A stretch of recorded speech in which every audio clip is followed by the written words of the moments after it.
My mom always hated me, until I found out why. Ever since I was a kid, I knew something was off. My brother Daniel was her favorite. No question. He got the hugs, the birthday parties, the praise for everything me. I got yelled at for things I didn't even do. When I brought home a good grade, she said, "You probably cheated." When I cleaned the dishes, she'd check them again, saying, "You never do anything right." It wasn't strict parenting, it was hate. And I had no idea why. When I turned 16, I asked her once, "Why do you hate me so much?" She didn't answer. She just said you wouldn't understand. So I stopped trying. I focused on school, worked part-time, and waited for my chance to move out. The day I left for college, she didn't even say goodbye.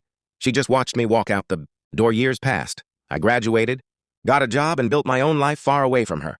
No calls, no messages. I told myself I didn't care. Then one night, Daniel called. He said, Mom had been diagnosed with cancer and didn't have much time left. I froze. Part of me wanted to ignore it, but something inside said, go. When I entered her hospital room, she looked so fragile I barely recognized her. Her eyes met mine, and for the first time in forever, she smiled. She whispered, "I didn't think you'd come." I sat down, still angry, but something about her voice was different, softer. After a few minutes of silence, she reached for a small wooden box on her nightstand. She said, "There's something I need you to know. Before it's too late." She handed me the box with trembling hands. Inside was an old photograph, her, holding a baby that looked like me. But the man beside her wasn't my father. My heart started racing. Then she handed me a letter, old, folded, stained with tears. It wasn't from her. It was from someone named Grace. The letter said, "Thank you for taking care of him. I know this isn't easy, but he deserves a real family. Tell him the truth when the time is right. Love, Grace." I looked at her, confused.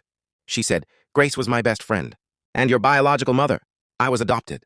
My mind was spinning, but that wasn't the shocking part. She continued, her voice shaking. "Grace had an affair with my husband, your father. I found out after she died in the accident. You were just a baby. I couldn't leave you behind. You were innocent. But every time I looked at you, I saw her. I saw him. I hated what they did, and I took it out on you." I sat there in silence, tears running down my face.